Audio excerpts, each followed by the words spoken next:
Hello, my name is Nathan Metcalf, and the research question that I will be answering today is how does the consumption of ultra-processed foods affect our cardiovascular biomarkers?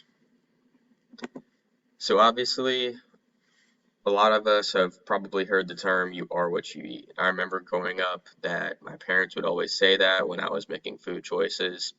It was often when I grabbed the unhealthy food choices such as French fries and chicken nuggets, and they always toss this term around. It never really made sense to me until I got into high school and college when I started learning more about science, and that term started to make more and more sense to me.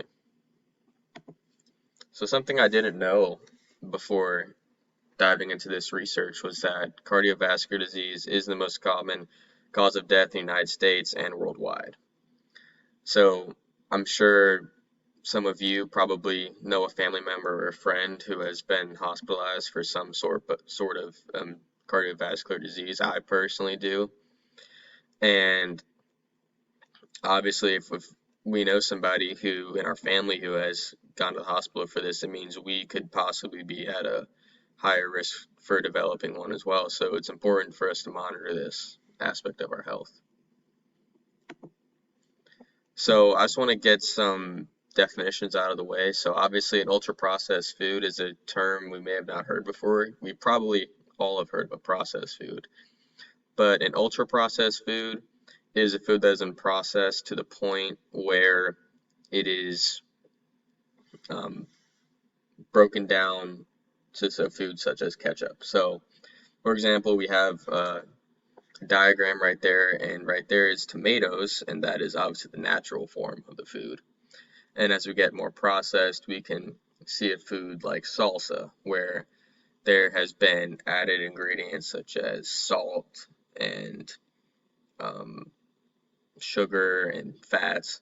And then we can go further on to ultra process that food into something like ketchup. So obviously, I think you can probably guess that you've had an ultra processed food a time or two this week. But how often what does science say about how often we eat these ultra processed foods? So right here is a breakdown of Brazil, and in a cross-sectional study, data was collected on food consumption from Brazilian families. Just over 32,000 participants were asked to record what they ate for two 24-hour periods. The food they consumed was put into then three categories, which consisted of natural, minimally processed, and processed, and then ultra processed. So the study found that 69.5% of food fell into the category of natural or minimally processed. Processed food made up 9%, and ultra processed food made up 21.5%. So even though this data is from one country, there was a large enough sample size to decrease the chance for outliers. The percentages of processed foods that were recorded in this study were far from what is recommended as a healthy diet.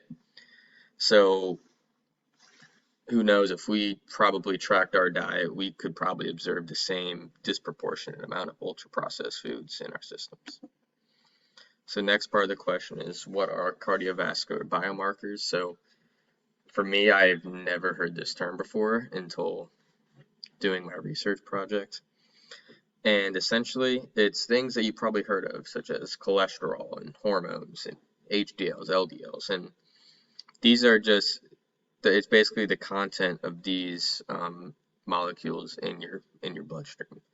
So if we can see that you have high levels of cholesterol, it can be a predictor for you developing a cardiovascular disease. Or if a doctor sees that you have low HDLs, they can recommend a medicine to prevent a disease. So ultra-processed foods do have an effect on one's obesity.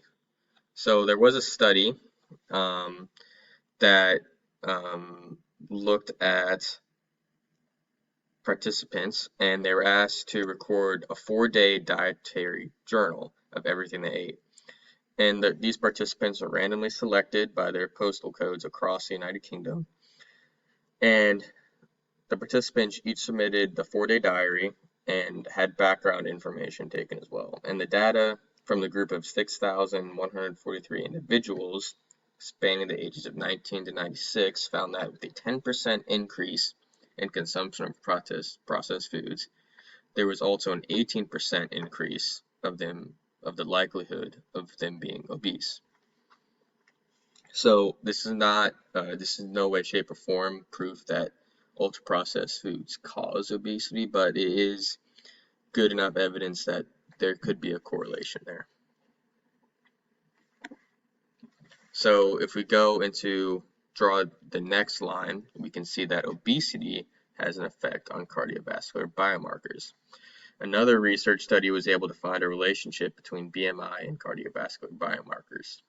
In the study, 27,158 participants, who were all females who lived in the United States, were participants of a women's health study from 1992 to 1995. Researchers measured their cardiovascular biomarkers such as HDLs, LDLs, fibrinogen, cholesterol, creatine, homocysteine, while also looking at their BMI and physical activity level. The data showed that having a high BMI had a correlation with unhealthy lipid and inflammatory biomarkers. And obviously another great example of these biomarkers that were out of whack was cholesterol. So putting the pieces together here, I think the photos below really demonstrate where the linkage is occurring. So this other study found in a British medical journal investigate the relationship between the consumption of ultra-processed foods and poor heart health. So since we know that cardiovascular biomarkers can be indicators for developing a cardiovascular disease or having a serious cardiac event, the study spanned 5 years following 105,000 adults. And on average, each adult submitted 5.7 24-hour dietary records. The research categorized the foods based on NOVA classification systems and determined that with a 10% increase in consumption of processed foods, the researchers observed a 12% increase in risk for heart attack, stroke, or another serious cardiovascular event. So obviously, again, this is not a proof in the pudding. It's not pointing out that there is a definite causation, but we can observe through breaking down the research that there is a correlation between the consumption of ultra-processed foods and cardiovascular biomarkers. So if there was opportunities for future research, I would definitely look into, obviously, the pandemic. I think that is something everyone's interested in since it is affecting all of us. And there was recent research that suggested that weak cardiovascular biomarkers were linked to a more severe infection when contracting the virus. So obviously right here just showing that our cardiovascular biomarkers can play a role into many aspects of our life. So therefore, if we trace back, our diet can affect even more aspects of our life. So I think that's something pretty cool to think about. Thank you.